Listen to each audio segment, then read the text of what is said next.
Muchas gracias al doctor Huerta por su presentación, a los coordinadores del curso, la doctora Nieva, el doctor Cos, el doctor Aurelio y a la mesa directiva y a ustedes obviamente por estar aquí.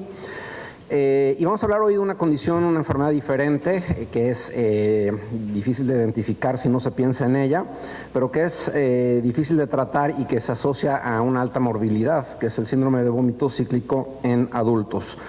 Es una enfermedad que fue descrita originalmente en niños, data del siglo XIX, los estudios originales del doctor Guim, y a través de los siguientes 100, 130 años ha habido mucha evidencia en niños, pero realmente la evidencia en adultos comenzó a reportarse a finales de la década de los 80 por el doctor Abel, con una serie pequeña de 8 casos que los describió como náusea o vómitos cíclicos. Hasta antes del año 2000, la mayor parte de los pacientes que eran hospitalizados por vómito intermitente se catalogaban realmente como gastroparesia o gastritis en base a hallazgos inespecíficos en la endoscopía o en las pruebas de vaciamiento gástrico, que sabemos que en aquel entonces no se habían estandarizado a realizarse menos de 4 horas, ¿no? A principios de la década de los 2000 hubo un aumento en el número de hospitalizaciones en Estados Unidos asociadas a vómito que no cumplían con criterios de enfermedad acidopéptica ni tenían regurgitación o datos de enfermedad por reflujo gastroesofágico y que en aquel entonces fueron catalogados como gastroparesia. Sin embargo, los expertos actualmente opinan que muy probablemente se trataba desde el principio de síndrome de vómito cíclico. Que esto fue definido en los criterios de trastornos funcionales de Roma II, como la presencia de vómitos recurrentes con episodios libres de síntomas que podían ocurrir desde varios días hasta varios meses. De manera que, contestando a la pregunta, esta es una entidad que está bien descrita tanto en niños como en adultos. Para los criterios de Roma III se modificó un poquito la definición y se utilizó el término episodios estereotipados de vómito agudo con duración menor a una semana, que deberían de ocurrir al menos durante 3 veces en el año y 2 en los 6 meses previos sin vómito entre los episodios. Es decir, el paciente tenía que sentirse mal al menos 2 o 3 veces, durar una semana los síntomas y el resto del año sentirse bien. Y como criterio de apoyo se utilizaba que el paciente tuviera historia personal o familiar de migraña. Para los criterios de Roma IV publicados el año pasado, el Comité de Roma hace una clara demarcación de 3 trastornos gastroduodenales asociados a vómito intermitente. Uno de ellos es el síndrome de vómito cíclico, el segundo es el síndrome de náusea y vómito crónicos y el tercero es el síndrome de hiperemesis asociada a cannabis. Cada uno de estos tiene criterios diagnósticos diferentes.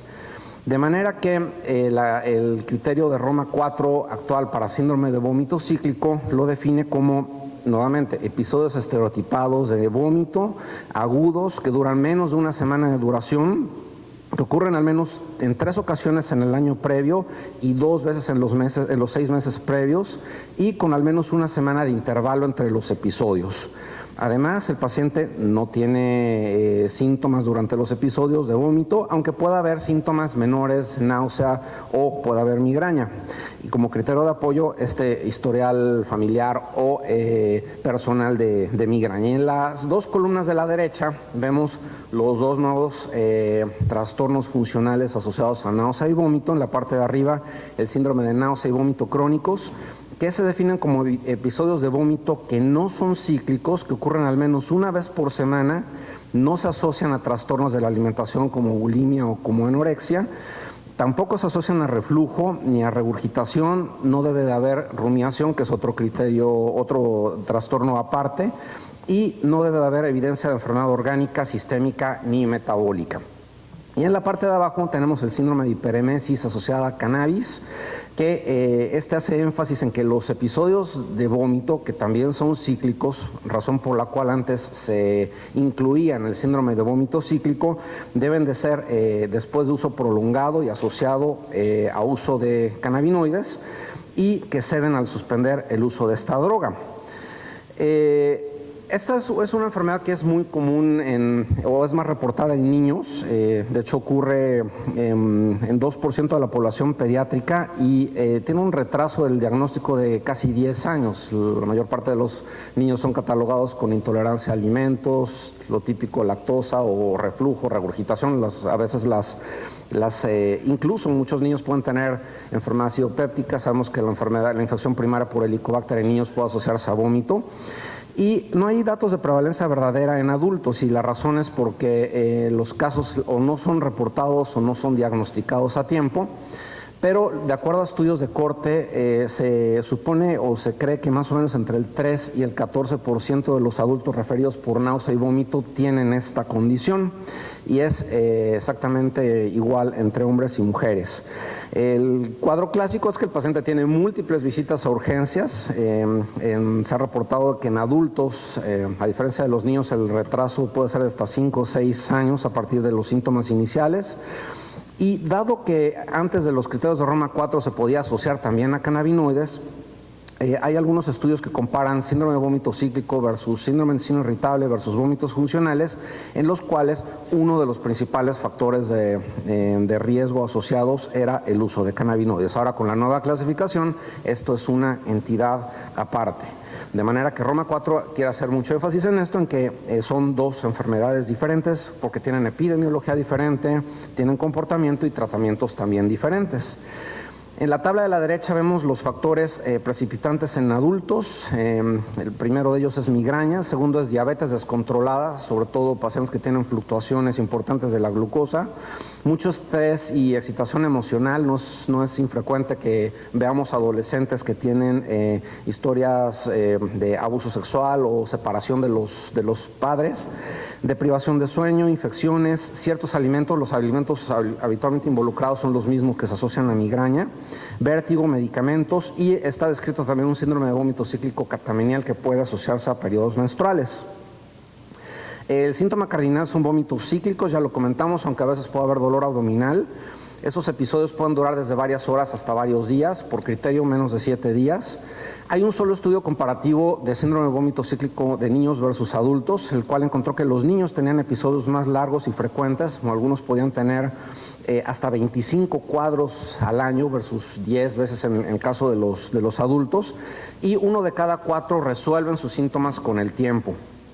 Se han descrito 4 fases claramente distinguibles. La primera es un periodo preemético en el cual el paciente tiene palidez, diaforesis, náusea. Posteriormente la emesis intensa, en la cual el paciente inicia con vómito, el cual es de muy difícil control. Se han descrito a veces hasta 30, 40 evacuaciones al día. Después una fase de recuperación donde se van resolviendo gradualmente los síntomas, y finalmente un periodo libre de síntomas entre episodios, que puede ser variable, puede durar desde días, semanas, meses o hasta años. Nuevamente haciendo hincapié, la diferencia de síndrome de vómito cíclico versus síndrome de náusea y vómito crónicos es la temporalidad. En uno ocurren en forma cíclica, en el otro ocurren al menos una vez por semana. Y contra hiperemesis por cannabinoides es el uso concomitante o previo intenso de cannabinoides, y se ha reportado que algunos pacientes con este último síndrome pueden mejorar con baños de agua caliente. La fisiopatología, como decía el doctor Bosques, de la mayor parte de los trastornos funcionales no está muy bien entendida, y generalmente se hace alusión a múltiples mecanismos fisiopatológicos. En el caso del síndrome de vómito cíclico se ha descrito que puede haber alteraciones autonómicas. Se ha encontrado que algunos pacientes tienen ortostatismos posturales, disautonomías o respuestas anormales simpáticas y parasimpáticas. En niños puede haber disfunción mitocondrial. Estos hallazgos no han sido traspolados en adultos, y al ser un diagnóstico o un trastorno asociado a vómito, se ha involucrado alteraciones en el vaciamiento gástrico. Sin embargo, a pesar de que hay algunos hallazgos en el electrogastograma que pueden asociarse a taquigastria y amplitudes de ondas anormales después de los alimentos durante los ataques, hay un estudio casi con 100 adultos que encontró que 6 de cada 10 en realidad tenían un vaciamiento gástrico acelerado, de manera que no parece ser el mecanismo involucrado. Y el otro punto importante, lo que comentó el doctor Ricardo hace ratito, que no existe una correlación entre el vaciamiento gástrico y los síntomas necesariamente. Aún así, se recomienda que si el paciente tiene vómito y se han excluido otras condiciones, o el paciente tiene vómito, datos de infección, no es diabético, hay que descartar gastroparesia mediante un estudio de vaciamiento gástrico. Otros factores involucrados, muchos tienen alteraciones psiquiátricas, llámese ansiedad, depresión, ataques de pánico, trastornos conversivos y como algunos pacientes concomitantemente están usando antidepresivos y de hecho los antidepresivos se utilizan para inhibir nuevos ataques, entonces se ha involucrado este mecanismo fisiopatológico como probable. Comentábamos hace rato, la mayor parte de los pacientes tienen migraña, hasta 80% de los niños, 70% de los adultos, y estos ataques de migraña y de ataques de síndrome de vómito cíclico comparten muchas características, si se dan cuenta. Hay una fase prodrómica, hay una fase aguda de síntomas, hay una fase de resolución parcial y hay episodios libres de síntomas. Hay algunos autores que dicen que en realidad la migraña abdominal y el síndrome de vómito cíclico son espectro de la misma enfermedad y muchas de estas pueden evolucionar a partir de la niñez hasta la adultez. Finalmente ha habido documentación de alteraciones anormales en el sistema nervioso central mediante estudios con resonancia funcional y PET, en las cuales se encuentran respuestas alteradas en las mismas áreas involucradas en trastornos funcionales digestivos. Y la prevalencia de estos, incluyendo síndrome de intestino irritable y enfermedad por reflujo, es más alta que en la población general. Puede ser en el caso de síndrome de intestino irritable hasta de 30%. ¿Qué pruebas realizar? Pues bueno, en realidad aquí nos vamos a guiar por los síntomas que tiene el paciente, es decir, tiene vómito, tiene dolor abdominal, y todas las pruebas que ponemos aquí abajo pueden ser útiles si estamos sospechando una entidad en particular.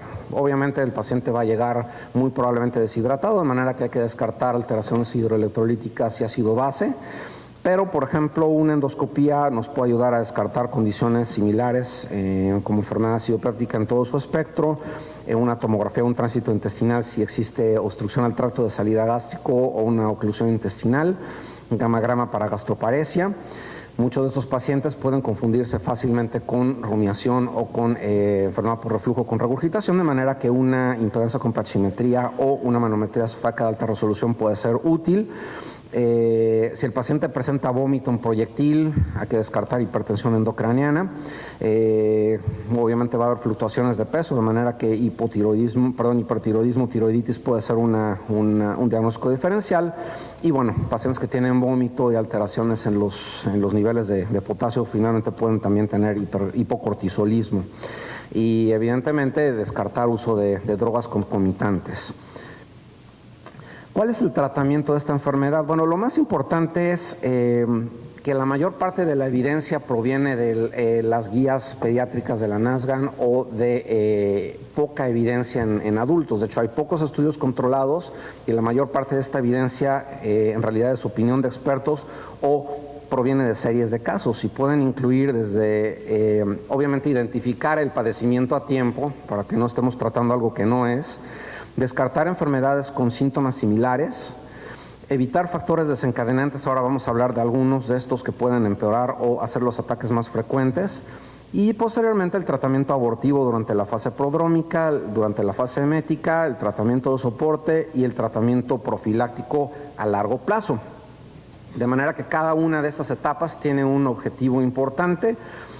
Si es entre los episodios es prevenir los ataques, si es durante los episodios es quitar el síntoma en ese momento. Y el tratamiento abortivo durante la fase prodrómica, como contamos hace rato, viene la mayor parte de evidencia de poco grado o valor estadístico. Y la mayor parte de los expertos opinan que la ingestión temprana de bebidas altas en cafeína o azucaradas puede abortar el ataque. De hecho, esta sería de las pocas indicaciones terapéuticas de los refrescos de cola para enfermedades gastrointestinales. Administración de antiinflamatorios, soluciones glucosadas. Las soluciones glucosadas al 5 o al 10% se ha demostrado que pueden disminuir la intensidad de los síntomas o prevenir que se desarrolle la fase inicial. Y el uso de algunos agonistas 5-HT1 como sumatriptán pueden ser también de utilidad. La fase emética puede ser realmente caótica, o sea, ustedes pueden imaginarse al médico en urgencias que llega con un paciente que le vomita 30 veces enfrente y empiezan como Super Mario a aventar medicinas de una a otra, esta falló, esta también falló, esta me la vomitó. Entonces, Idealmente, aunque el paciente debe ser manejado en servicio de urgencias, se recomienda que el paciente tenga también un ambiente oscuro y difícilmente en el servicio de urgencias va a haber un ambiente tranquilo, de manera que una alternativa a esto es pasarlo a su habitación. Segundo, bueno, administrar las soluciones de dextrosa, ya lo comentamos hace algún momento, son bastante efectivas. Así como los antagonistas 5-HT1 como ondansetron, que a propósito uno de ellos puede ser administrado por vía intranasal, de manera que eso nos va a ayudar a que el paciente no lo vaya a vomitar. De los antiinflamatorios, el ketorolaco es el que ha demostrado ser mayor útil para quitar la molestia de los pacientes que tienen dolor de cabeza cuando este es uno de los síntomas principales. Los inhibidores COX-2 pueden ser de utilidad también. Y bueno, el uso de opioides puede ser útil en algunas circunstancias. O sea, los opioides se supone que disminuyen el factor de liberador de corticotropina y esto hace que el paciente tenga ansiolisis, puede tener efecto analgésico y puede ayudar a controlar un poquito la ansiedad que tiene el paciente. Todos los medicamentos que habitualmente se utilizan en el servicio de urgencias como inhibidores de bomba de protones, antagonistas de dopamina, fenutiacinas como clorperacina, en realidad la evidencia es anecdótica, no ayudan mucho. Lo que sí ayuda mucho es sedar al paciente. Entonces, si se seda con lorazepam, que es el medicamento que la mayor parte de las guías de la NASBAN recomiendan, esto le va a ocasionar al paciente un poquito de sedación, ansiolisis y va a cortar todo este mecanismo respiratorio en el cual el paciente está difícilmente controlando su episodio de vómito. Entonces, la sedación es altamente efectiva para la fase emética. Todos los medicamentos que se utilizan durante la fase de profilaxis en realidad no son útiles durante la fase emética. Sin embargo, para evitar episodios subsecuentes son bastante efectivos y los antidepresivos tricíclicos, particularmente la amitriptilina, tienen el mayor grado de evidencia, esta sí, para prevenir ataques. Una vez resuelto este cuadro, se pueden utilizar a dosis desde las similares que usamos en trastornos funcionales digestivos hasta dosis muy altas. Los primeros estudios en 1999 reportaban remisiones completas 20% y remisiones parciales en cerca del 60%, y en el 2007 se publicó un artículo con una dosis muy alta, 1 miligramo por kilo día. Realmente es difícil que alguien tolere una dosis de amitriptilina tan alta, pero ese se asoció a remisión completa en 1 de cada 4 pacientes y parcial en el 93% de los casos. Se ha descrito también que los factores de falta de respuesta a antidepresivos es migraña concomitante, trastornos psiquiátricos, uso de marihuana o dependencia a narcóticos, estrés, establecer horarios de sueño, evitar exposiciones anormales, alimentos desencadenantes, los mismos alimentos involucrados en migraña, chocolate, queso, glutamato